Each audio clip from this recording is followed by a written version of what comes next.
Go'zallik, bosaver. Kimdir sharmanda bo'lishni xohlayotgan ekan, biz albatta uning bu istagini amalga oshirishimiz kerak. Jisi, bosaver. Agar mashina egasi kelib, mashinasini bir to'da bo'lib o'rab olganimizni ko'rsa yaxshi bo'lmaydi. Qani? Lekin Bos, Jisi. Tezroq bos. Bos. Bos. Qani bos? Bos. bos. Bosa qol. Voy, bu mashina rostdan ham menga sovg'ingmi? Albatta. Mayli, e'tiboringni qadrlayman. Kelajakda albatta shunaqasidan olib berishingga ishonaman. Lekin buguncha bosmay qo'ya qolay. Jisi. Jao, bugun meni tug'ilgan kunim-ku. Yaxshisi ichkariga kiraylik. Mayli. Buguncha uni tinch qo'ya qolaylik.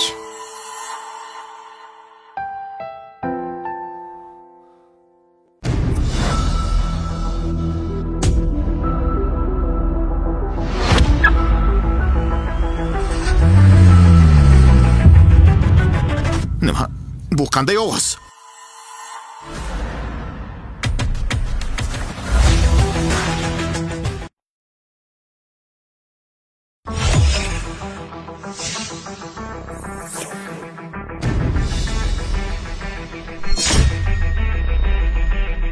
Qanaqasiga?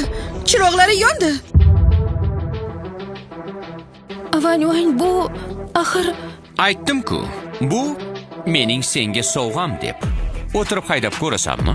Nima deysan? Bora qol.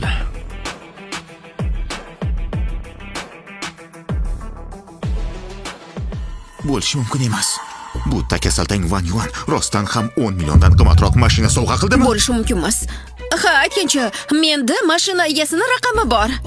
Vanyuang, hozir seni fosh qilaman. Qo'ng'iroq qil.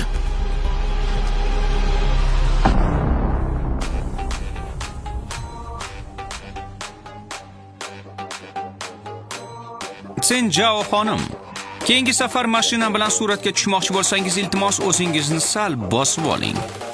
Menga yengiltak qizlar aslo yoqmaydi. Sen bu rostdan ham senikimi? Aniqroq aytadigan bo'lsak, mashina endi Jisiyaga tegishli. Mana. Bo'lishi mumkin emas. Senda buncha pul qayerdan bo'lsin? Mayli. Aslida men boy oilaning merosxo'riman. Shunchaki oldin oilamiz meni kambag'al qilib tarbiyalagan. Boy oilaning merosxo'ri, kambag'al qilib tarbiyalangan, sen ko'p kino ko'rib yuboribsan shekilli. Bu yerda bir gap borligi aniq. Men o'zimni bosib olishim kerak. Birinchi navbatda mashina Vanyuanga tegishli ekanligini istisno qilamiz. Unda oramizda bunday mashinaga kim egalik qila oladi? Sen to'g'ri javobni birinchi bo'lib istisno qildingmi?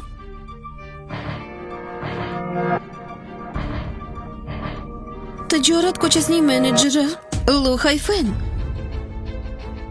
Vanyuang, sen hozirgina Lu Haifengni uchratding-a? To'g'ri. Hammasi tushunarli. Bu mashina aslida Lu Haifengniki. Sen shunchaki uning haydovchisisan. Yo'q. Sen hatto uning haydovchisi bo'lishga ham arzimaysan. Demak, yagona javob sen uning kaliti bilan mashinasini o'g'irlagansan. To'g'ri. He xudoyim-ey. Bunaqa ssenariyni o'ylab topish uchun miya qanchalar aynigan bo'lish kerak-a? Jisiya, tezroq tush. Nima bo'ldi? Vanyuan katta baloga yo'liqdi. Bu mashina aslida tijorat ko'chasi menejeri Lu Haifengniki ekan. Agar mashinasiga tekkanimizni bilib qolsa, holimizga voy. Qo'ysang-chi. Aytgancha, yodimdan chiqibdi. Bu Ziyun mehmonxonasi bilan shu tijorat ko'chasi ham menga tegishli. Lu Haifeng shunchaki boshqaruvda yordamlashadi. Vanyuan, og'zingni yum. O'lging kelsa bizni aralashtirma.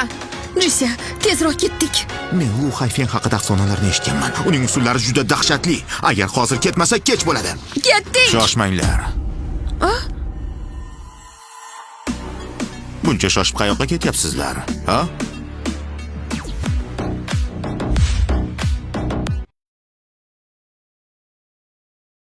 Buncha shoshib qayoqqa ketyapsizlar, ha? Janob Lu, siz rostdan ham keldingiz-a? Nima? Kelishim mumkin emasmi? Yo'q, albatta yo'q. Butun boshli Ziyun mehmonxonasi bilan butun tijorat ko'chasi sizga tegishli. Albatta kelishingiz mumkin. Haddingdan oshma. Kim aytdi Ziyun mehmonxonasi bilan tijorat ko'chasi meniki deb? Bularning barchasi ortingizda turgan mana shu insonga tegishli. Tamom bo'ldik. Janob Lu hozirgina Van Yuanni aytgan bema'ni gaplarni eshitgan bo'lsa kerak. Hozir ta'zirimizni beradi. Janob Lu, siz Van Yuanni qidirib keldingiz, shundaymi? To'g'ri. Undan boshqa yana kimni qidirishim mumkin? Xayriyat. Biz uni tanimaymiz. Ha, umuman tanimaymiz. Janob Lu, bizni ishlarimiz bor, keta qolaylik.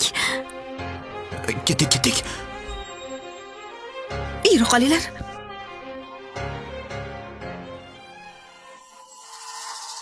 Janob Lu, savollaringiz bo'lsa, mendan so'rayvering. Van Yuanni bunga aloqasi yo'q. Sendan? Ha, Jessiya, u seni oldinga borishi mumkin emas. Van Yuan, sen birinchi ketaver. Men Lin oilasidanman. Menga tegishga jur'at eta olmaydi. Hammasi yaxshi bo'ladi, Jessiya. Sen avval Sinjao bilan boshqalarning oldiga bor. Men tezda yetib olaman. Ishon. Mayli. Biror gap bo'lsa, menga qo'ng'iroq qil, xo'pmi? Xo'p.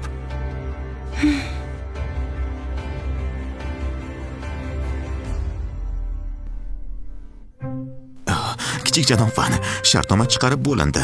Siz faqat shu yerga imzo qo'ysangiz kifoya. Yaxshi o'ynading. Baribir kimligimga hech kim ishonmayapti. Hozircha ularga aytmay tur. Kelishdikmi?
Bo'ldi.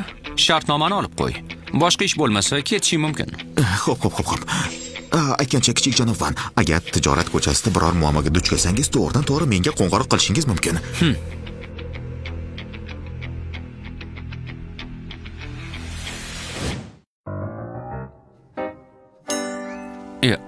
Jessiya, Sinjao bilan boshqalarning oldiga borishingni aytgandim-ku. Sendan xavotir oldim. Nima, janob Lu seni xafa qildimi? Ha, yo'q. Janob Lu juda yaxshi odam. Ishonmayman. Van Yuan, bu o'zi nimalar bo'lyapti?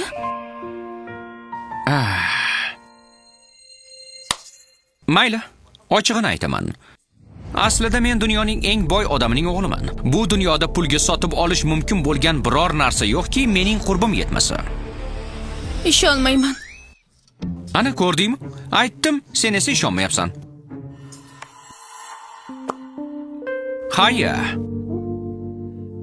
Esimda yaqinda kimdir agarda bu mashina rostdan ham unga sovg'a qilingan bo'lsa, menga nimadir berishini aytgandi.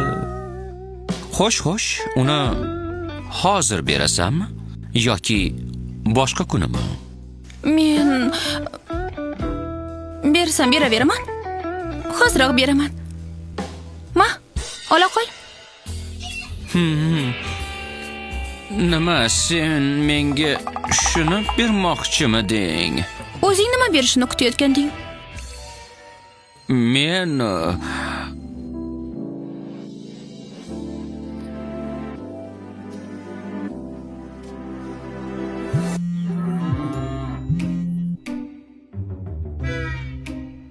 Tushunarli.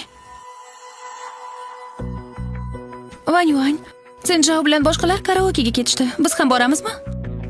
mayli. Bugun tug'ilgan kuning. Sen bilan ko'proq vaqt o'tkazaman. Shu bahonada Lu Hayfen tijorat ko'chasini qanday boshqarayotganini ham ko'raman. Karaoke. Qani, sinfdosh? Jisya?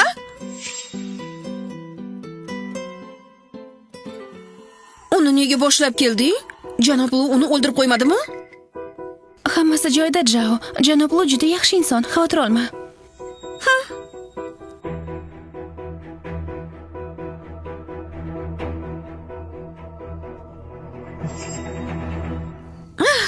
Vanyuan, jonga tegib ketding-ku.